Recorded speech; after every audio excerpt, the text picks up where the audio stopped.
அனைவருக்கும் வணக்கம். மேடையில் அமர்ந்திருக்கும் பெரியவர்களுக்கும் இங்கே வந்திருக்கும் எல்லோருக்கும், பத்திரிகையாளர் எல்லாருக்கும் என்னுடைய மாலை வணக்கங்கள். ஷார்ட் அண்ட் ஸ்வீட்டாக பேச சொன்னாங்க. நான் கொஞ்சம் ஒரு 5 minutes பேசிடுறேன். இந்த படத்தோட ஜேர்னி நான் சொல்கிறேன். லாஸ்ட் இயர் வந்து எனக்கு ஒயிட் ரோஸுங்கிற மூவி ரிலீஸ் ஆச்சு. ரிலீஸ் ஆகி நெக்ஸ்ட் டே வந்து எனக்கு கால் வந்தது அதிகமான் சார் ஆஃபீஸ்லேருந்து. அப்போ என்ன எதுக்குன்னு எனக்கு கரெக்டாக தெரியல. நான் போயிருந்தேன். அப்போ Athikaman sir, director Siva Arumugam sir, Rajkapoor sir, Prem Nizar sir, ஒரு பெரிய டீமே உட்காந்துருந்தாங்க.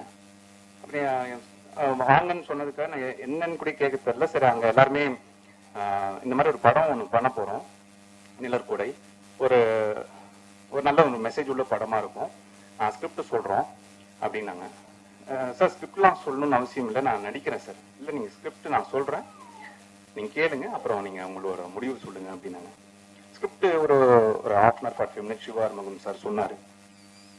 ரொம்ப நல்லா இருந்துச்சு சார். நல்லா சொன்னதுக்கப்புறம், சார் எப்போ ஷூட்டிங், எப்போ டேட்ஸ் அப்படின்னு கேட்குறப்ப, கொஞ்சம் வெயிட் பண்ணுங்க, நாங்கள் சொல்கிறோம் அப்படின்னு சொன்னதுக்கப்புறம் எனக்கு ஒரு சின்ன டவுட்டு. சரி, நம்ம படத்தில் இருப்போமா இல்லை எதுக்காக கூப்பிட்டாங்கிறதே எனக்கு புரியல. என்ன ரோல் பண்ண போறேன்னு எனக்கு தெரியல ஃபர்ஸ்ட். அப்போ கார்ல ஏறினதுக்கப்புறம் வைஃப்க்கு கூப்பிட்டு சொன்னேன், இது பண்ணா எனக்கு ஒரு சின்ன பிரேக் கிடைக்கும்னு நினைக்கிறேன், ஆனால் கூப்பிடுவாங்களான்னு எனக்கு தெரியல, பார்க்கலாம், will hope for the best அப்படின்ட்டு. ஒரு 1 week எந்த காலுமே வரல டீம்ல இருந்து. அப்போ ஒரு 1 week கழிச்சு டைரக்டர் சார் எனக்கு கால் பண்ணாரு. வாங்க அப்படின்னாங்க. எனக்கு அப்பயும் எனக்கு தெரியல. அப்புறம் போனதுக்கப்புறம் காஸ்ட் 1 நியூஸ் ஒன்று சொன்னாங்க. சார், நீங்கள் இந்த படத்தில் பண்ணுறீங்க அப்படின்னு எனக்கு ரொம்ப சந்தோஷமா இருந்தது. அப்புறம் கூடவே ஒரு 2 காஸ்ட் 1 நியூஸ் சொன்னாங்க. சார், உங்கள் பொண்ணு நடிப்பாங்களா அந்த படத்தில் அப்படிங்கிற விஷயத்த சொன்னாங்க. எனக்கு, சார் டெஃபினெட்லி சார் நடிப்பாங்க, பட் நீங்கள் ஆடிஷன் அந்த மாதிரி பண்ணி பாருங்க, அவங்க ஓகேன்னா நீங்கள் செலக்ட் பண்ணுங்க அப்படின்னு. அப்புறம் எனக்கு கான்ஃபிடென்ட்டாக இருந்தது, என் பொண்ணு இந்த ரோல் கொஞ்சம் பண்ணுவா அப்படின்னு ஒரு விஷயம். எனக்கு அதுவும் அன்னைக்கு பாசிட்டிவா ஒரு விஷயம் சொன்னாங்க. அப்கோர்ஸ் இன்னொரு ரோல் இருக்கு, இந்த இன்னொரு பொண்ணு பண்ணியிருப்பாங்க, அதுவும் எங்க அண்ணா பொண்ணு தான் இந்த ரோல் பண்ண வேண்டியதா இருந்தது. உங்க அண்ணா பொண்ணு தான் இந்த ரோலும் பண்றாங்க அப்படின்னு நான் சொன்ன மாதிரி ரொம்ப சந்தோஷமா இருந்தேன். இந்த படத்துல ஒரு நல்ல கதையில எங்க ஃபேமிலி மெம்பர்ஸ் ஆல்மோஸ்ட் நடிக்கிற மாதிரி இருக்கு அப்படிங்கிறப்ப, பட் அன்பார்ச்சுனேட்லி அவங்களுக்கு அண்ணா பொண்ணுக்கு ஸ்கூல்ல கொஞ்சம் டேட்ஸ் கொடுக்க முடியல அப்படின்னாங்க. ஸோ இதுதான் இந்த படத்துல இந்த ஜேர்னி.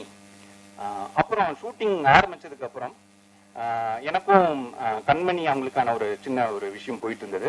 ஐ மீன், ஷூட்டிங்ல நல்லா சந்தோஷமா பீஸ்ஃபுல்லா நல்லா பண்ணிட்டு இருந்தோம். அப்புறம் டைரக்டர் சார் சொன்னார், இனிமே வந்து தேவயானி மேம் வந்துருவாங்க, கொஞ்சம் பார்த்து நீங்க கரெக்டாக ஹேண்டில் பண்ணணும் அப்படின்னாங்க. அதுக்கப்புறம் தேவயானி மேம் உள்ள வந்தாங்க. எனக்கு ரொம்ப பயம், ஏன்னா அவங்கள வந்து நான் வந்து இதுக்கு கொஞ்சம் பார்த்ததில்லை. சூரியவம்சம், காதல் கோட்டை, ஃப்ரெண்ட்ஸுங்கிற படத்துல தான் நான் அவங்கள, தேவயானி மேம்னு சொன்னாலே நம்மளுக்கு அந்த ஒரு மூவிஸ் தான் ஞாபகம் வரும். சரி, எனக்கு ரொம்ப டென்ஷன் வேற, சரி இவங்க ஏதாவது சொல்லுவாங்களா எப்படி அப்படின்ட்டு. ஆனால் டே 1 அந்த ஃபர்ஸ்ட் சீனே வந்து ரொம்ப ஈஸியா எனக்கு எல்லாருக்கிட்டையும் ரொம்ப ஃப்ரெண்ட்லியா பேச ஆரம்பிச்சாங்க. ரொம்ப அந்த விஷயமும் எனக்கு கொஞ்சம் ரொம்ப ஈஸியா இருந்தது. அதுக்கப்புறம் எங்க படத்துல பார்த்தோன்னா நான் நடிச்சது எல்லாமே சீனியர் ஆக்டர்ஸ் தான். ராஜ்கபூர் சார், இளவரசன் sir, Vadivukkarasi madam, Manojkumar sir, Neelima madam, நிறைய பேர் இருக்காங்க. ஸோ அந்த சீன், ஒவ்வொரு சீனும்